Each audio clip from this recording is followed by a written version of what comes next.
और welcome to Pilwal English classes. Friends देखिए, आज हम बात करेंगे मॉडल्स की। हम बात कर रहे थे कैन का, अब नेक्स्ट है कुड का, यूज टू है, डेयर है, डिड नॉट है, मस्ट है, मे है, माइट है, ये सारे मॉडल्स की हम बात करेंगे। How models are used in our language, let's in detail. तो कैन का हमने यूज किया था, अगर सो दैट आता है तो फिर क्या आता है, कैन नॉट का यूज करेंगे। जैसे कि मैंने लिखा, जब भी सो और दैट के बीच कोई भी एडजेक्टिव आता है तो फिर आगे क्या आएगा, कैन नॉट आता है। क्या आता है, can not plus V1।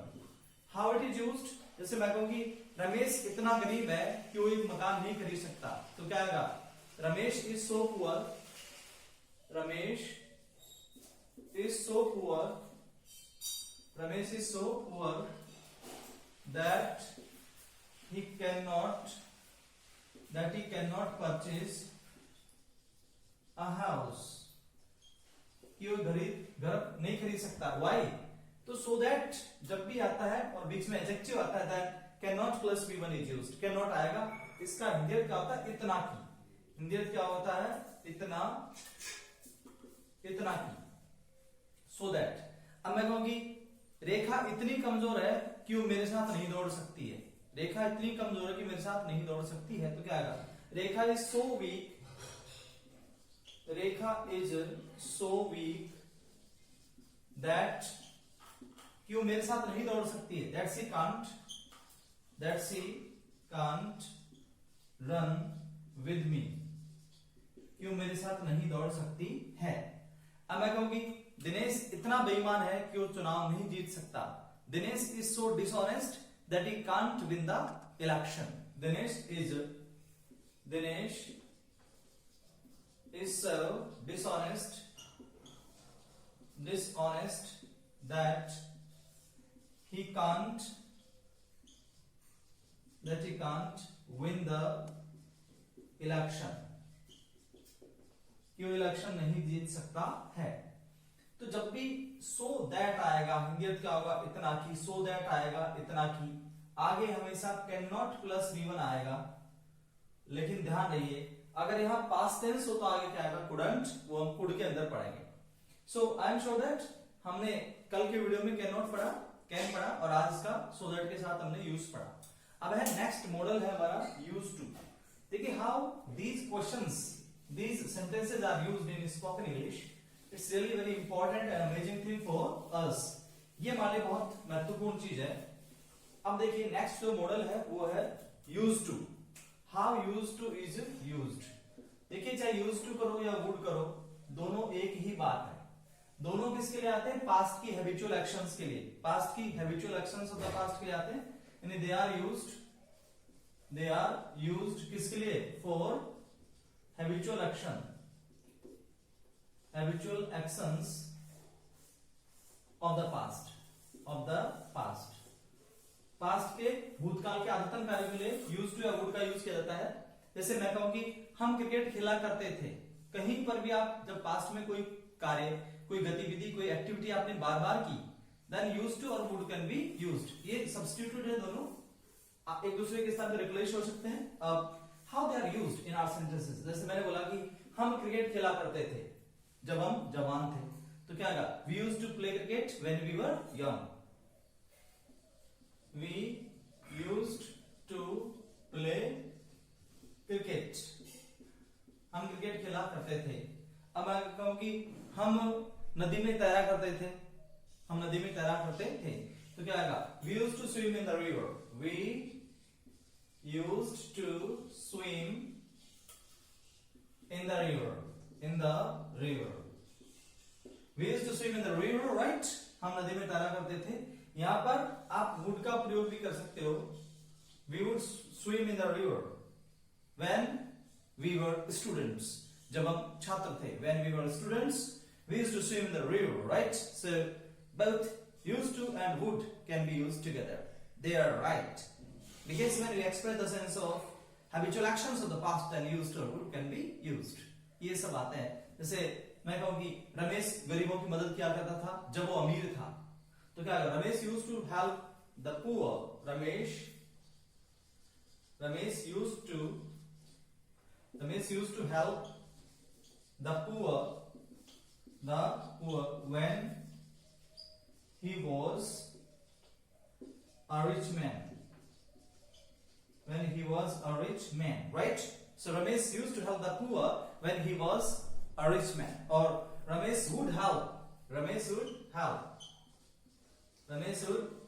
the poor when he was a rich man. इस तरह से हम जैसे रमेश प्रश्न पूछा करता था क्लास में, Ramesh used to ask questions in the class, Ramesh would ask questions in the class. Meera मान ले चाय बनाया करती थी, Meera used to make tea for us, या Meera would make tea for us. मैं लोगों को हंसाया करता था, I used to make people laugh. तो इस तरह से by doing so you can make so many sentences. But the thing is that, लेकिन बात ये कि how these things are used, ये कैसे यूज जाते हैं, it's really very important thing for us. Why I am using English so much, क्यों मैं इतनी ज्यादा यूज कर रहा हूँ, so that ताकि you may get or you may use these things in your language, in your expressing thoughts or ideas. It's really very good thing. Okay, so next I'm sure that you have got used to and would how they are used to express the sense of habitual actions of the past, and these things are really very important to express our habitual actions of the past. Past के habitual actions के लिए used और would का प्रयोग किया जाता है. अब next है अपना should. How should is used in English? किस तरह से should का हम यूज करते हैं, देखिए should का शाब्दिक अर्थ होता है चाहिए. should का अर्थ क्या होता है, चाहिए. should चाहिए. जैसे तुम्हें वहां जाना चाहिए तो क्या आएगा, you should go there.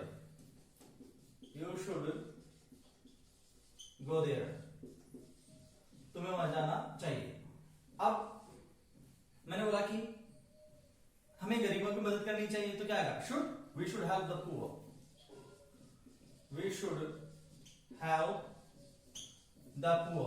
हमें गरीबों की मदद करनी चाहिए.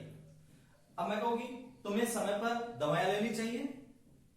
एक सजेशन आता है, एक एडवाइस होती है, एक मॉरल ड्यूटी होती है. जैसे हमें हमारे माँ बाप की मदद करनी चाहिए, देखभाल करनी चाहिए, तो क्या कहा, we should look after our parents. कैसे, ध्यान से, carefully. We should look after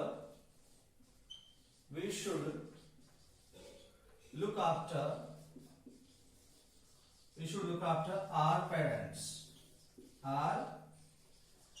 कैसे, ध्यान से, carefully. We should look after our parents carefully. Okay, so it's moral duty, it's moral advice, moral and suggestions for and advice. These things are used. So should कब आता है, when जैसे तुम्हें ईमानदार होना चाहिए. There is no pressure at all. Like you can say कि there is the religious things and there is no pressure at all. If you don't do those things, there is no provision of punishment. अगर आप कोई infringe करते हो, कोई violet करते हो, अगर रूल्स को फॉलो नहीं करते, then there is no punishment at all. It's only just morality. एक नैतिकता है, but there is no punishment at all if you don't do the things properly. Okay, so now let's come to the point what we are doing here, that in which conditions should it used. So अगर should के बाद be आएगा तो उसका अर्थ होना चाहिए, जैसे तुम्हें ईमानदार होना चाहिए तो क्या आएगा, should be. You should be honest.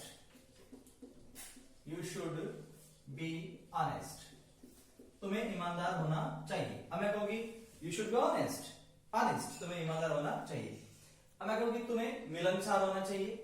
तुम्हें क्या होना चाहिए, मिलनसार, क्योंकि इंटरव्यू के अंदर इस तरह के वर्ड्स पूछे जाते हैं. Then we can say that you should be amicable.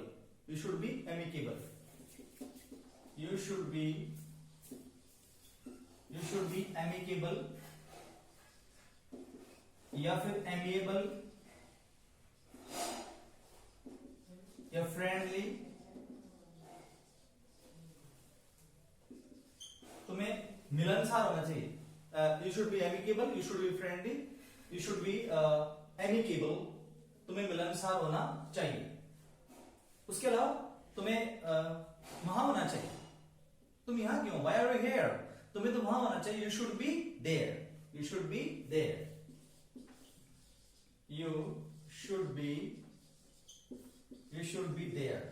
तुम्हें तो वहां होना चाहिए. You should be there. Why are you here? You should be there. don't sit here, यहाँ मत बैठो, but you should go there. तुम्हें वहां जाना चाहिए. And you should help the poor. तुम्हें गरीबों की मदद करना चाहिए. It's a very good thing, ये अच्छी बात है. But people don't do so. लेकिन लोग ऐसा नहीं करते हैं. उन्हें ऐसा करना चाहिए. They are supposed to do so. आप इजमा के बाद supposed to भी कर सकते हैं. It's a very good thing in the modern English. Sometimes what happens that कभी-कभी क्या होता है कि if we don't know too difficult words, but if we know the grammar, basic structures of the sentences, then we can make so many sentences. बना सकते हैं ऐसे वाक्य.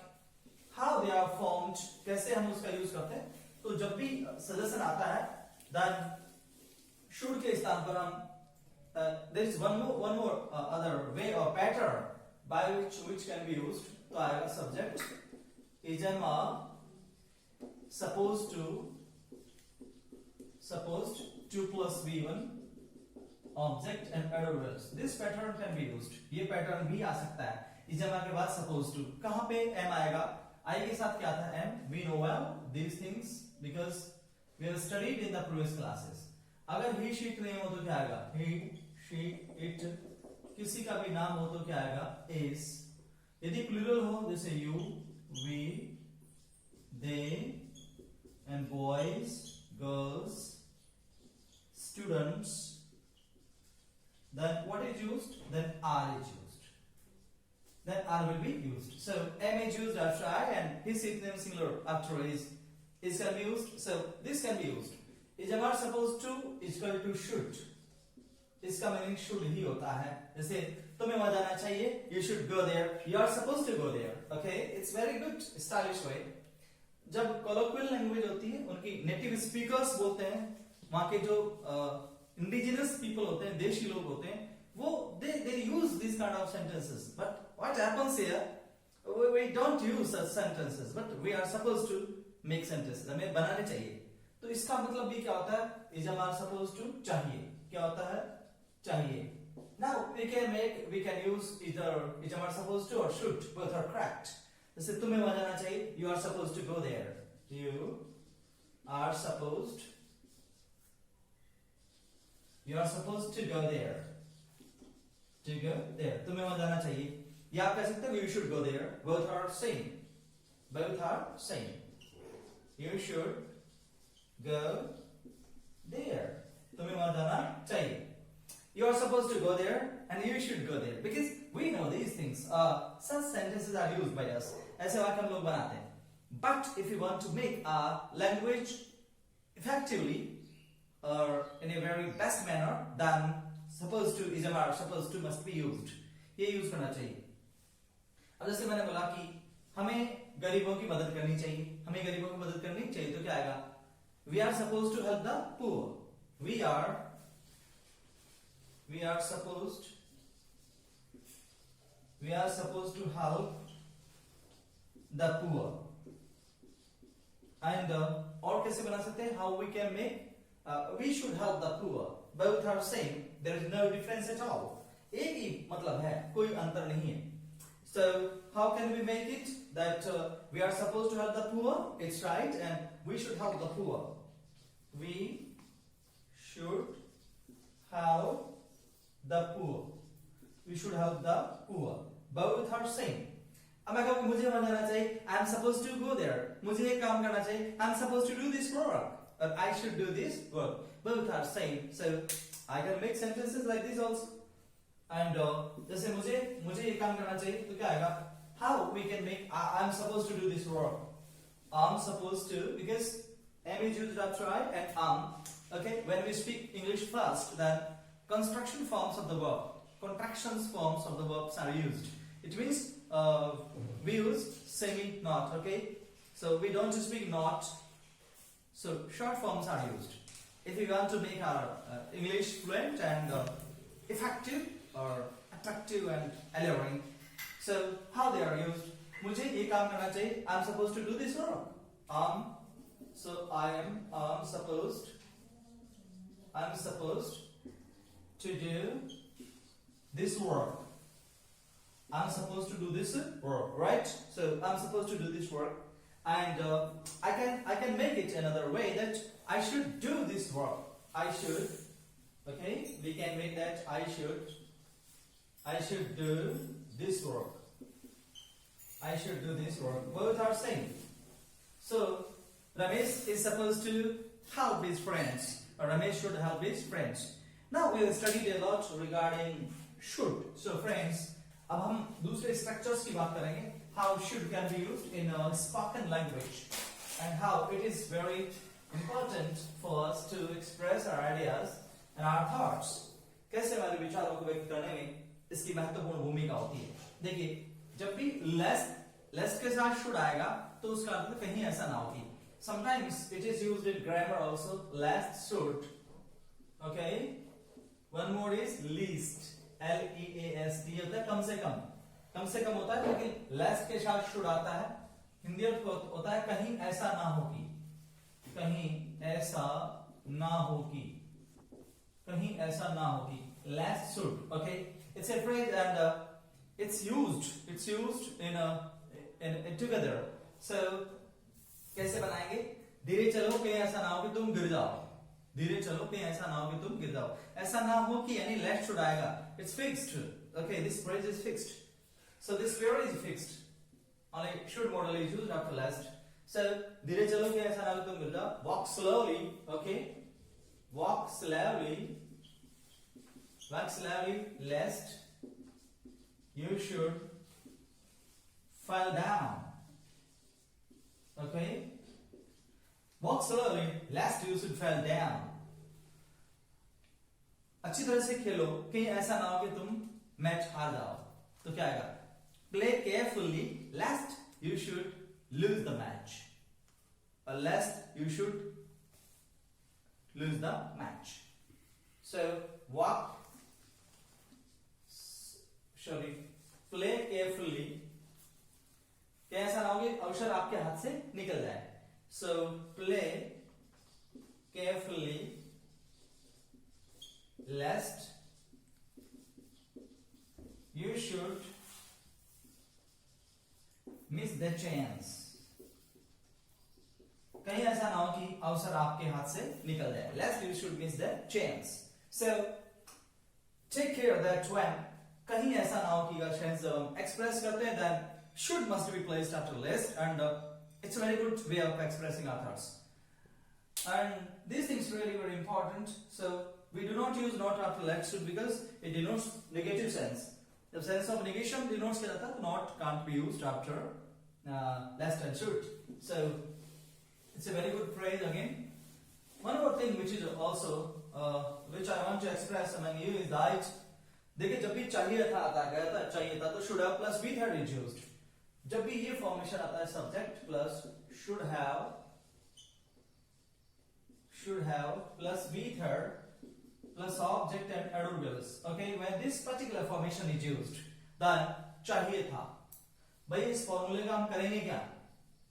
अगर ये पैसेज में आ गया, क्लोज टेस्ट में आ गया, स्पोकन इंग्लिश में यूज करना है, सेंटेंस का ट्रांसलेशन करना है, हमें लगता है कि हमें वोकैबुलरी नहीं आती, डिफिकल्ट वर्ड्स हम नहीं जानते. अरे नहीं भाई, अगर ग्रामेटिकल या टेक्निकल प्रोसेस आप नहीं जानते तो भी हम वंचित रह जाते हैं, डिप्राइव्ड हो जाते हैं इसके यूसेज से. तो should have plus B third आता है. हिंदी होता है चाहिए था, चाहिए थी, चाहिए थे. जब भी चाहिए था, चाहिए थी और चाहिए थे, जब भी ये दिस अगर इस तरह के हिंदी में आता है then we must make our sentence should have plus be third. Okay, so what of plus have plus be third is used when we express the advice of past, suggestions of the past, then this kind of things are used. Okay, how we make our sentences? Let's see in detail. देखिए हम लोग क्यों नहीं बोलना चाहते? क्योंकि हम लोग सही चीजों को बर्दाश्त नहीं करते. हम लोग जैसे कोई चीज को सुनते हैं, थोड़ी देर में भी इंटरेस्ट नहीं लगा तो हम उसको छोड़ देते हैं. दोस्तों, जब तक हम लोग मजे के लिए जीते रहेंगे, जब तक कठिन चीजों का बर्दाश्त नहीं करेंगे, तब तक हमें वो चीज नहीं मिलेगी जिसके लिए हम अभिलाषी हैं, इच्छुक हैं. इसलिए वी मस्ट बेयर इट. अच्छी चीज है तो आपको उसको बर्दाश्त करनी पड़ेगी. अब देखिए इसके बाद में फिर रिमेनिंग मॉडल्स का हम कल यूज करेंगे. 2-3 सेंटेंस मैं आपके समक्ष पेश करता हूं. I want to express, reveal और expose 2 or 3 sentences so that you can understand the meanings of those sentences easily. Okay, how they are used? Let's see. कैसे हम इसका यूज करते हैं? जैसे मैंने बोला कि तुम्हें क्रिकेट खेलना चाहिए था तो क्या आएगा? You should have played cricket. You should have played cricket. तुम्हें क्रिकेट खेलना चाहिए था. अब मैं कहूंगी तुम्हें वहां जाना चाहिए था. क्यों नहीं गए? Why didn't you? Why didn't you? You should have gone there. Why didn't you? क्यों नहीं गए? मैंने बोला कि देखो, you should have gone there. You should have gone there. तुम क्यों नहीं गए? Why didn't you go there? तुम वहां क्यों नहीं गए? Why didn't you? Why didn't you? Okay. अब go there की जरूरत नहीं है because वो understood है. So we stop the words which have been used already. So if you want to stop the repetition of the words, it casts a very good impact on our language. Okay. So I'm saying that you should have gone there, but why didn't you? तुम क्यों नहीं गए? Why are you here? You should have gone there. तुम्हें वहां जाना चाहिए था. अब मैं कहूंगी हमें क्रिकेट खेलना चाहिए था लेकिन हमने नहीं खेला. तो क्या कहा? We should have played cricket, but we didn't. But we did not play की जरूरत नहीं है. Not play की because understood है. These things are understood. क्योंकि बुद्धिमान लोग अनावश्यक चीजों का, अनर्गल चीजों का बार-बार पुनरावृत्ति नहीं करते. वो शॉर्ट समरी में, प्रिसाइज में, कंसाइज में, बट एब्रिविएट फॉर्मेट्स में बात करते हैं. इसलिए समरी पूछी जाती है. लैकोनिक्स होना चाहिए. Abbreviators of each language. It's not we should not elaborate the things a lot. Okay. If we do so, it means we are not wise people. Okay. And what I was saying, तुम्हें cricket खेलना चाहिए था लेकिन तुमने नहीं खेला. You should have played cricket. You should have. तुम्हें अंग्रेजी सीखनी चाहिए थी लेकिन तुमने नहीं सीखी. तुम्हारी गलती. It's your fault. You will have to accept it at any cost. Okay. तुम्हें अंग्रेजी सीखनी चाहिए थी तो क्या कहा? You should have learned English. You should have learned. You should have learned English. लेकिन तुमने नहीं सीखी. But you didn't. But you didn't. You should have learned English, but you didn't. तुम्हें अंग्रेजी सीखनी चाहिए थी लेकिन तुमने नहीं सीखी. But you didn't. अब मैं कहूंगी हमें नदी में तैरना चाहिए था लेकिन हम नहीं तैर सके. सके में आएगा couldn't. या आएंगे didn't. तो क्या आएगा? We should have. हमें ये काम करना चाहिए था लेकिन हम नहीं कर सके. तो क्या आएगा? We should have done this work but we couldn't. But we couldn't. We should have